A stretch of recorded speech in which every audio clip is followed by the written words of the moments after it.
সদ্যজাত সন্তানকে রেখে পরীক্ষার হলে চাকরি হারা শিক্ষক।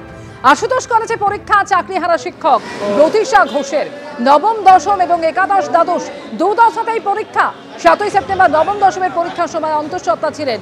8ই সেপ্টেম্বর সন্তান প্রসবের জন্য হাসপাতালে ভর্তি হয়েছিলেন তিনি। আর গতকাল হাসপাতাল থেকে ছাড়া পেয়ে আজ পরীক্ষার হলে। আমার গত 8 তারিখ সিজার হয়েছে। 8 তারিখ আর কালকে আমি ডিসচার্জ হয়েছি। আজকে পরীক্ষা দিতে এসেছি। বাচ্চা বাড়িতেই আছে, বাড়ির লোকের কাছে আছে। আগের রবিবার পরীক্ষায় বসেছিলেন? আগের রবিবার পরীক্ষায় বসেছিলাম। তখন আমি প্রেগনেন্ট ছিলাম, তখন আমার ডেলিভারি হয়নি। আর আজকে 8 তারিখে ইমার্জেন্সি ইউএসজি হয়ে ভর্তি হয়ে সি সেকশন হয়েছে সেদিন রাত্রিরেই। কালকে আমি হসপিটাল থেকে ডিসচার্জ পেয়েছি। আমি মাতৃভবনে ছিলাম। হ্যাঁ, আর আজকে পরীক্ষা দিতে এসেছি। সন্তান হয়েছে? ছেলে হয়েছে। হ্যাঁ। তা মানে এই যে হাসপাতালে থেকে পড়াশোনার সুযোগ পেয়েছে? না, সেভাবে সুযোগ পাইনি। পুরোটাই নিজের নলেজের উপর পরীক্ষা দিতে হয়েছে। যোগ্য প্রার্থী হিসেবে হকের চাকরি আদায় করতে মাথা কামিয়ে প্রতিবাদ করেছিলেন কোলাঘাটের বাসিন্দা রাসমণি পাত্র। দীর্ঘ 9 বছর পর এসএসসি পরীক্ষা খুশি নন রাসমণি। তার দাবি, রাজ্য সরকার যদি যোগ্য এবং অযোগ্য বাছাই করতে পারত তাহলে দ্বিতীয়বার পরীক্ষায় বসতে হতো না। আগের মতো পরীক্ষার প্রস্তুতিও নেওয়া হয়নি বলে জানান রাসমণি। স্বচ্ছ নিয়োগ কি হবে তা নিয়েও সন্দিহান এই চাকরি প্রার্থী।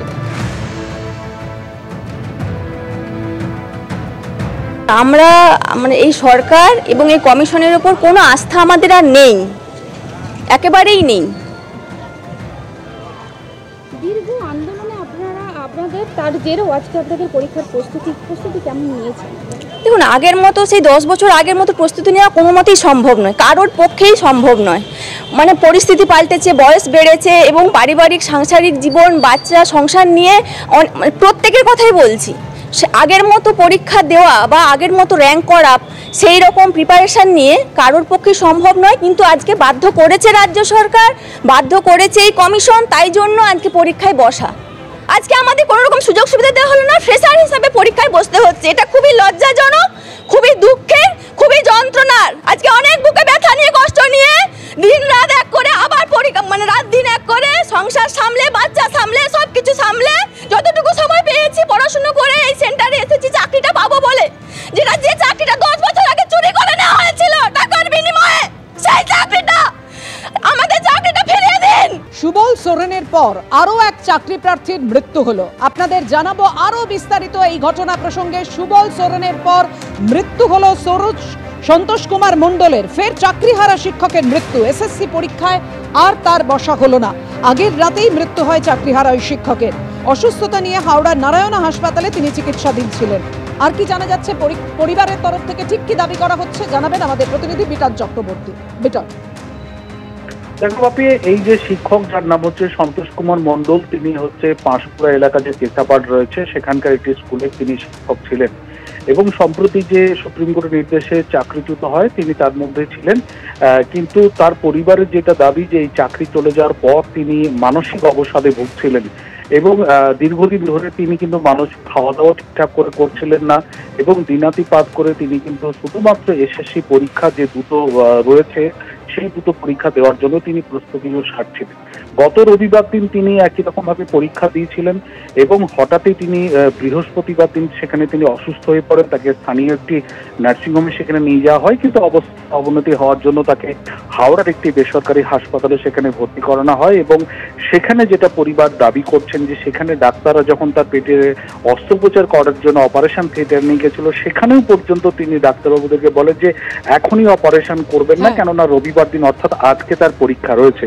কিন্তু যেটা দেখা গেল যে গতকাল রাত্রেই কিন্তু তার মৃত্যু হয়েছে এবং পরিবারের যেটা দাবি মানসিক অবসাদের জেরে তিনি অসুস্থ হয়ে পড়েন। তুমি যেটা বলছিলেন পরিবারের দাবি মানসিক অবসাদের কারণেই মৃত্যু হয়েছে, কি দাবি করেছে পরিবার? রাখবো আপনাদের সামনে। ডক্টরদেরকে লিখে দিচ্ছিল যেখানে আইসিইউতে ভর্তি আছে, আমাকে নার্সরা পর্যন্ত বলছে আপনার হাজব্যান্ড অলরেডি 6 বার লিখে দিয়েছে আমাকে, আজকাল আমার পরীক্ষা। যিনি সার্জেন, আমি যখন যাই সাইন করতে ওনাকে পর্যন্ত লিখে দিয়েছে যে আজকালকে আমার পরীক্ষা, আমাকে ছেড়ে দিন।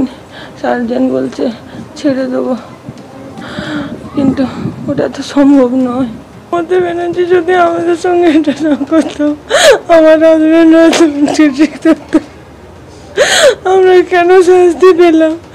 আমরা যোগ্য বলে আমরা শাস্তি পেলাম, আমাদের কোনো ন্যায় নেই। আলি সান্ডায় কেশাপাট আলি সান্ডায় চাকরি চলে যাওয়া থেকে অসুস্থ, আবার সংসার চালাবে কি করে, 20 ঘন্টা টিউশানি করতো, তারপরে পরীক্ষা হবে বলে রাত্রি জেগে পড়াশোনা করতো।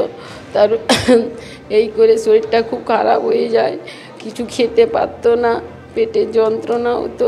তারপরে আমরা মাদার টেরেজায় ভর্তি করা হয়, সেখানে বলতে পারছি না, সেখানে অক্সিজেন দিয়ে সেখানে পারবেনি বলে নারায়ণী নিয়ে যাওয়া হয়। সেখানে নিয়ে যে তারা বলছে অপারেশন করে 1 বছর মানে এই প্যানেলে 16 সালের চাকরিটাই তো বাতিল হলো। ও কেশাপাড় আলিসান্ডায় মানে ফিজিক্স ছিল না কেমিস্ট্রি ছিল, এটা আমি বলতে পারবো না, ফিজিক্স নাহলে কেমিস্ট্রি। এর আগে 15ই আগস্ট পুরুলিয়ার এক চাকরিহারা শিক্ষক সুবল সোরেন, তাঁরও মৃত্যু হয় এবং তার পরিবারও দাবি করেছিলেন ডিপ্রেশনের কারণেই মৃত্যু হয়েছে সুবল সোরেনের।